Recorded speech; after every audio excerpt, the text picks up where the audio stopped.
Hello, I'm Peggy Northrup, Chief Content Officer of Radivision and host of Chiconomics. Welcome to Season 2 of our series celebrating women founders and CEOs and the superpowers they bring to entrepreneurship, including creativity, a spirit of collaboration, and persistence.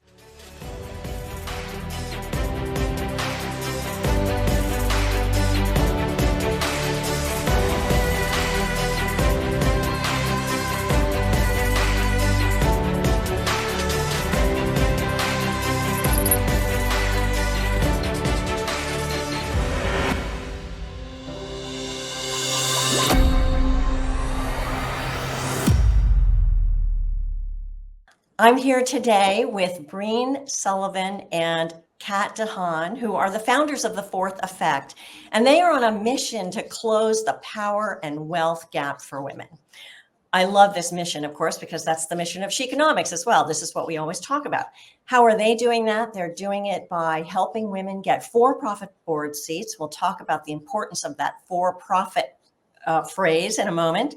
They're supporting women-led startups and funds, and they're giving women an opportunity to invest. So welcome, both of you. It's so great to have you here. I really appreciate it. And I could go into your fabulous resumes and talk about all the wonderful things that you have done, but I thought it might be better to start with the question of what was it in your professional background that led you to want to solve this problem of making sure that women had more seats at the table? It's great to be here. Thank you for having us. My background is as a serial founder. My previous company, I invented a beauty product that I brought to market internationally. And while doing that, I just really faced the challenges that female founders face. I just had no idea about bringing on advisors and building a board and what that could do for me and my company when I was, trying to expand and raise funds. I did have to wind my company down. In doing that, I was looking for my next opportunity. And a friend of mine introduced me to Breen, and she started giving, when we started talking, she gave me all this great advice as far as what I could have done to, help my company go after the right advisors, specifically one with a legal background that I could have really used. She was telling me about her vision, about what she was thinking about getting more women onto boards. And it just really struck me like it was a light bulb moment. Like, founders need to know that they can find the right advisors to get them to propel their companies forward. And that'll help them fundraise and, really just scale their company. So when Breen started telling me her vision, I was like, how do I get involved? This is great. Fantastic. And what about you, Breen? First of all, thank you, Peggy, so much for having us here. And thank you, Kat, for teeing that up. And I do have to just caveat, it's not that my advice was so especially amazing. It was really the advice of a general counsel, which is my background. So my background is serving as head of legal general counsel for 3 different scaling mid-sized tech companies. And you learn a lot in that role. That can really can make you a compelling advisor, strategic advisor for an early stage startup. But I'll back up and explain the origin of my vision. So it was sitting in that seat as a general counsel. There were really 2 insights. The first had to do with this just general lack of confusion when it came to accessing for-profit board opportunities. So I noticed some of my male colleagues at these tech companies had accessed advisory board roles, sometimes even governing board roles. They were investing more frequently than female employees or female colleagues, and it was all connected. And so, I wasn't sure where to go to find these opportunities, who qualified for them, what they even really were, but I knew I wanted them because it would help me negotiate for a raise, for a promotion, really make the point that I was C-level versus just saying it, if I could point to that experience in my resume. So it was something I wanted. And then the second insight really was specific to being a general counsel. And that was realizing the vast majority of these scaling companies, startups through, Series A, B, C, they have empty independent director seats. They don't fill year over year. They often don't know the strategy around governing boards. They're not doing anything with observer seats. And their advisory boards are, underbaked. A lot of times there's many empty seats, or like Kat said, it's not even on their radar when they're starting out and they're first scaling and getting funding. how to build out an advisory board, why they should, and how they can leverage it to scale. So, that second insight made me convinced that, in fact, we're sitting on millions of for-profit board opportunities, board and board adjacent opportunities that just haven't been published. And so, that was really the genesis behind the Fourth Effect. Can we create a community-driven board and investment marketplace where we have startups through Series A, Series B, scaling companies on one side, really empower and incentivize them to understand, build out those boards and fundraise. And then on the other side of the marketplace, we have women, and women are lining up down the corner and around the street to get access to these for-profit board and investment opportunities, because right now they don't have that money and power, and it's a way in.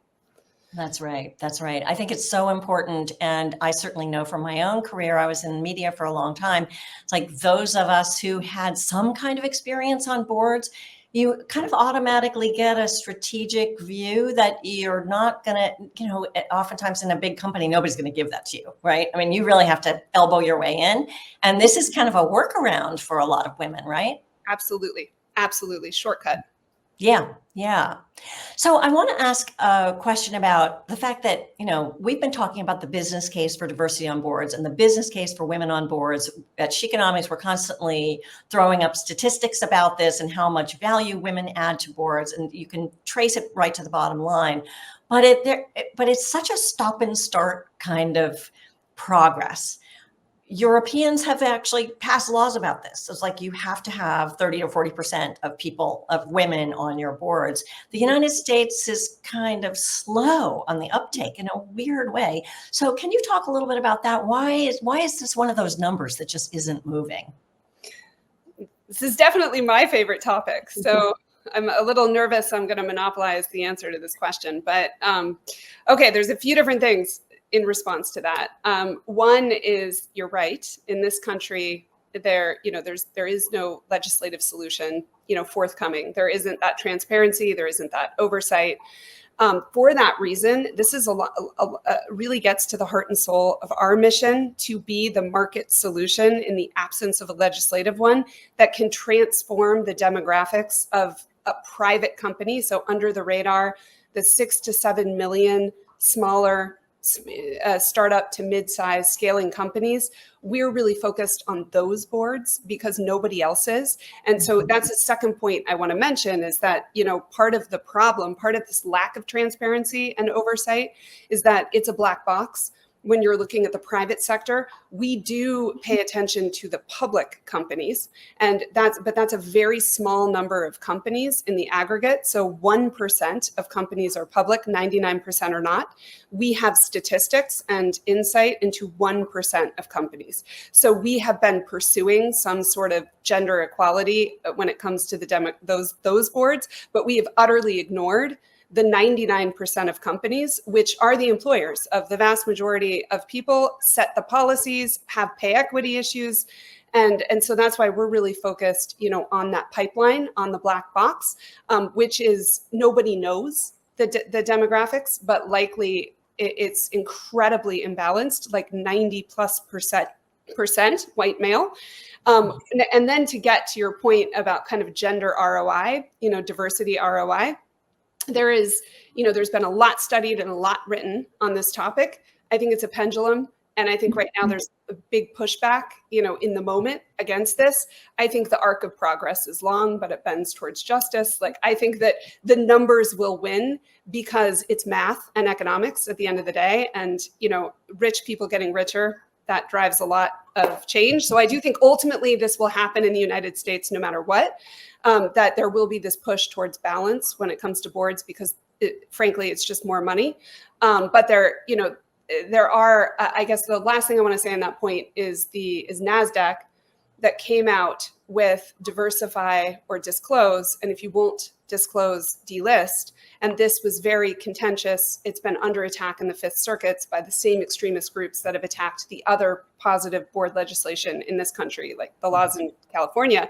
But it survived because even though it's under attack in the Fifth Circuit, the SEC came out and backed NASDAQ's position, and it's won twice on appeal. And the reason why is the economics of diversity. Like, because of that math, they have won.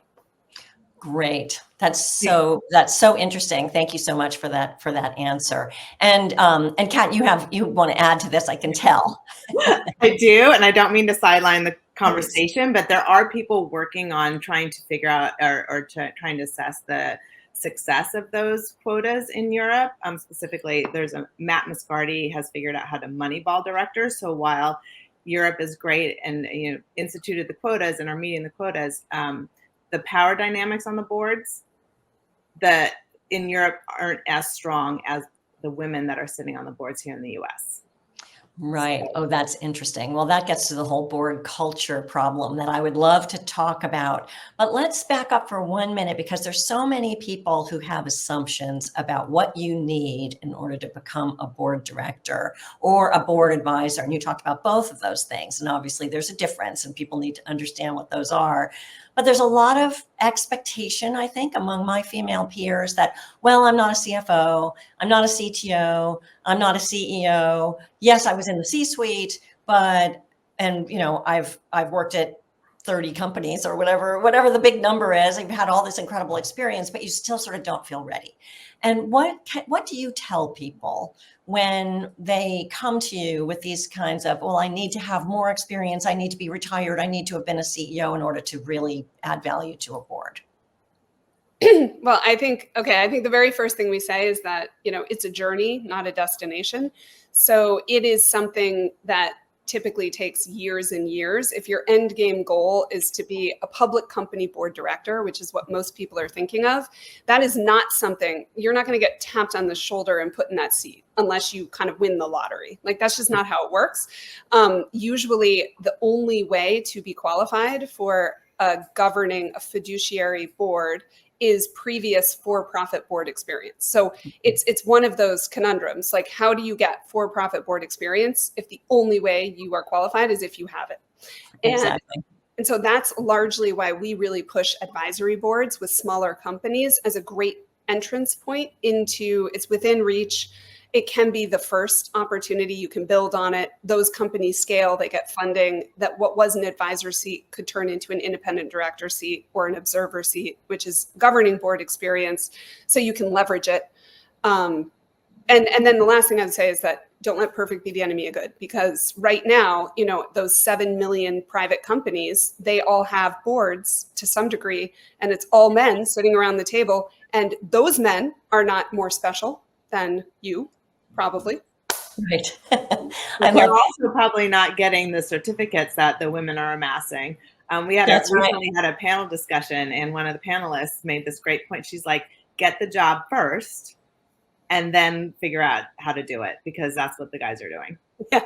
Yes, exactly. What's that statistic of, a woman will apply for a job if she's like 110%, has 110% of the qualifications, and a guy has, 40% or 30%. He says, oh yeah, I could totally do that.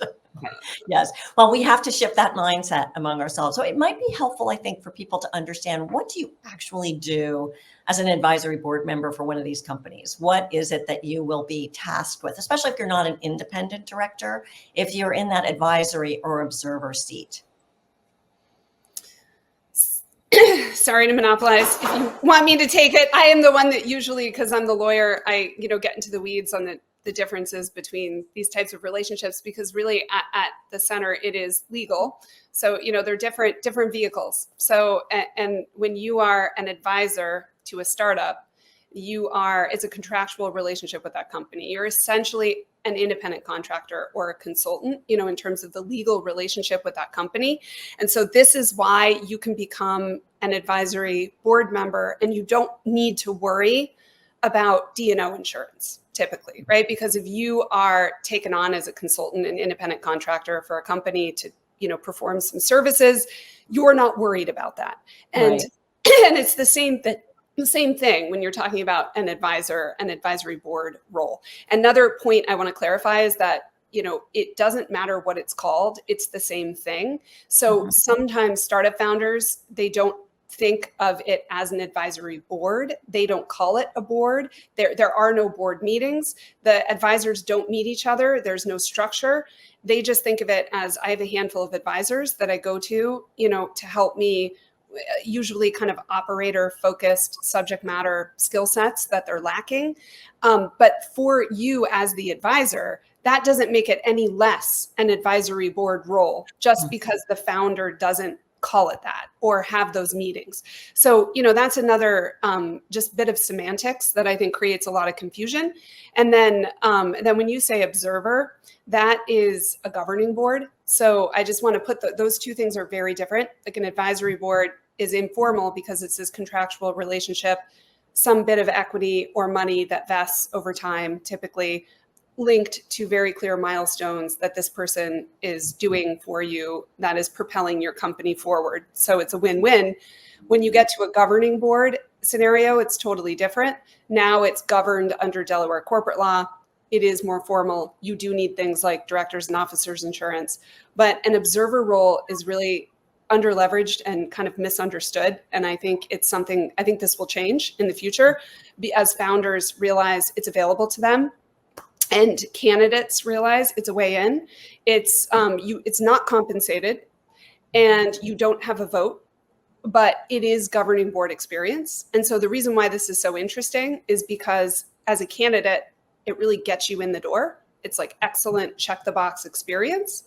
But for a founder, it's less overwhelming because you're not giving up any equity, you're not compensating, and this person can't vote you off Right.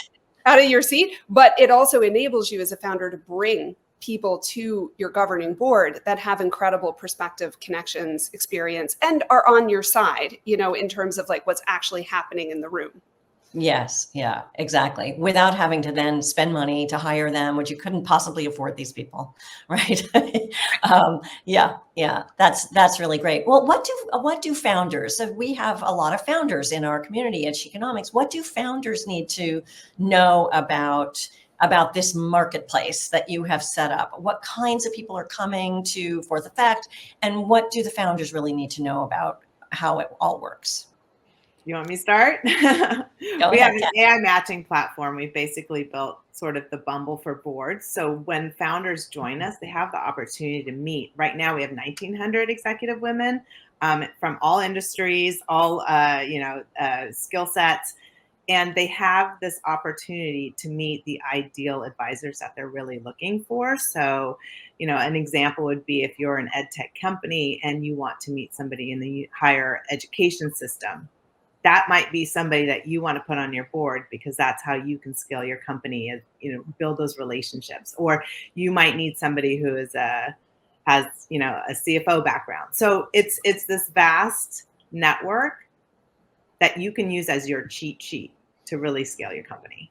Right. And then Right. a lot of our women are also interested in angel investing. So there's an opportunity to also fundraise on the platform. And peer networking, we've seen amazing, magical partnerships due to the networking. So there's just a vast, opportunity by joining the platform. Yeah. I really want, oh, I'm sorry. Go ahead. Go ahead, Brady. I was just going to say, I love everything you said, Kat, and I would just, be very clear that the fundraising is very connected to leveraging your board effectively. So whether, as Kat mentioned, it's because you're taking advisors on who are also angels who will write checks in connection with becoming your advisor, or because these advisors are really helping you hit these KPIs and get your deck in shape and really be venture backable so that you can then get a bigger check.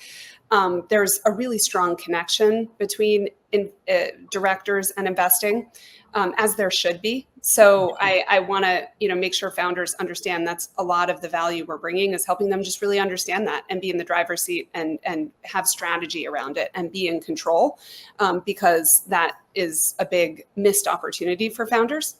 So yeah, I guess I'll stop. Yeah. The other thing I would add just real quickly is that, a lot of the early stage startups don't have the network and these advisors that they need. And so when they take on funding, they're often at the mercy of the investors that are coming in. Right. So by building a really strong advisory bench is going to get them to have a trusted, pool to choose from, to pick from, to then elevate into their governing boards when ready. Boy, these are things that I wish I had known when I had started my own company. There's so many things that we learn later in life when you think, wow, that could have been so useful 10 years ago. Is there anything that you guys can think of, because you're founders too?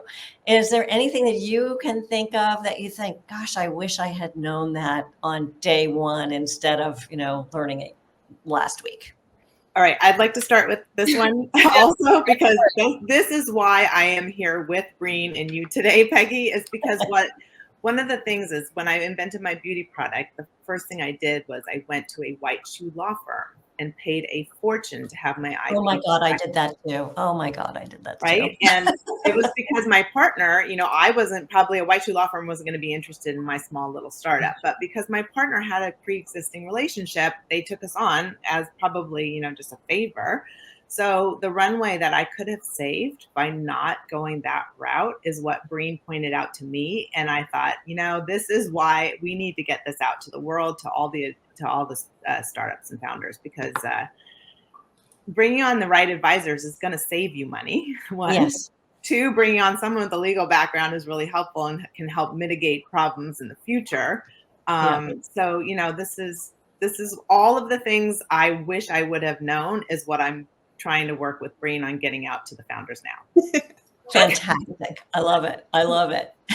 Breen, you have something to add as well, I'm sure. Just that we have around 500 general counsel in the Fourth Effect for kind of exactly this reason, because, not saying that only lawyers are good advisors. You want lots of skill sets, but that kind of in-house counsel, legal perspective has been missing historically from these advisory boards. And it's such a missed opportunity, because so many of the big pitfalls that you face as a founder are legal or quasi-legal in nature and can be avoided if you have that general counsel, perspective right out of the gate. I'd like, trademark issues, anything connected to IP, there's a gajillion, like EPLI, labor and employment. There's so many of these problems can be big dollar items for small scaling businesses that if you can avoid legal fees, it's key. Yes. And I think startups often, they think of the kind of the basic, the obvious ones, like I need a go-to-market strategist, I need a CRO, I need, those, but they're not thinking outside of the box that can then, help you develop the other relationships. And so I think it's just really important to help them. We often talk about, think about the skill gaps and the knowledge gaps that you're missing. Plug in the right people with hopefully the right networks. That then is really going to propel you. Yeah, that's wonderful. Well, I also want to talk about, because you made the point about how integral advisory boards and raising money is. There's also you're offering women an opportunity to invest in some of these companies, not necessarily just as advisory board members, but as, you get to act like an angel. This is something that I talk about a lot because I think it's so important for women to exercise this part of their power. We are very accustomed to writing a check to our favorite causes. We are a lot less accustomed to writing checks to support the things that we want to see in the world. So talk a little bit about how you have found that angel investing piece for yourselves or for the people in your network. How is that benefiting them? We tend to think of it as you write a check and, well, maybe you'll get your money back, but there are other benefits that come along with angel investing. Yes. Okay. I'll jump in on this one first, just to say that from day one, we knew there was a strong connection between angel investing and this interest of serving on for-profit boards. So even though it would have been much easier for us in terms of building our company and the business model to, have the whole investment club thing to the side, we never could, because it was always such an important component. It was an engine that was powering this. So, pretty much from day one, we baked in the concept of, in this two-sided marketplace, we have all these scaling companies, we have all these women. Most of those scaling companies are fundraising. If not immediately when they join us, they will be at some point soon. And most of the women that join us are accredited investors. If not immediately when they join us, they will be at some point soon. So we're really incentivizing both sides of the marketplace to opt in and be part of our backroom investment club. There's no fee, there's no obligation, there's no downside. And we even incentivize the women by enabling them to unlock hundreds of additional board related opportunities if they embrace that part of their identity as an investor, whether or not they actually write the check, because that's a really important first step. I also feel like there's such a strong connection between, if you are an advisor, it's sweat equity. You're investing your time and your experience into this company for a little piece of equity. It's very similar to writing a check. You're investing money for a little piece of equity. Like, they just go together, and women need money and power. And the thing is that cap tables, getting the seat at the table is important, but you also need to be on the capitalization table. You need to own the equity. So, right. To say about that. We talk often at Sheconomics and at Radivision about the importance of having an equity portfolio, right? And that it's not something we have talked about. You have your 401ks, you have your Roth IRAs, you have your savings, you have real estate, whatever, if you're saving for your future. But you also need to think about your involvement in the big engine of the entrepreneurial economy, right? We need them investing. We need them to right size the innovation ecosystem. More male-led founders get funding in femtech than women do. Like, that is mind blowing. How we need to be a bigger part of our future. Yes. So women are very risk averse. We need to get them over the hump, because not only is it important for everyone, but it's also important for their own wealth portfolio, because they're just missing out on a huge asset class. Right. Yeah, I think it's a mind shift, but I think, and you guys are doing a wonderful job in trying to help us see why we need to make this mind shift. I mean, it's professional advancement, it's knowledge and opportunity, it's networking. Investing comes along with all of those other things. So I think it's also women with assets under management, like the fund managers. This was the other, we always knew, okay, we need this investment club. We can't, they're just deeply connected. But then pretty quickly we also realized, okay, women-led funds and women GPs, and any woman that is trying to have real check writing power, they're in the same seat as women entrepreneurs. Like, they have it incredibly hard to get money into their funds. Like, their fundraising, it's the same. So we really saw that parallel, and we were like, okay, if we can be the go-to for women who are interested in money and power and ascending professionally, and then we can convince them all to become investors. Some of them might want to invest in these funds where it's, assets under management or the management of a woman. Some of them might want to invest directly in the companies, but also, opening that up. And I know Radivision, I think, is working with a lot of GPs as well and has that top of mind. But it's the whole ecosystem. Yeah, exactly. And we're not starting at the same starting line as our male colleagues. On the other hand, I think every woman that I know who's in this space talks about the special things that women bring to the table, and that ability to network and the sort of the orientation to help each other is one of the strongest things we have going. Do you agree, or do you think that's overly simplistic? Do you think that women really bring something special to the table when it comes to this kind of investing?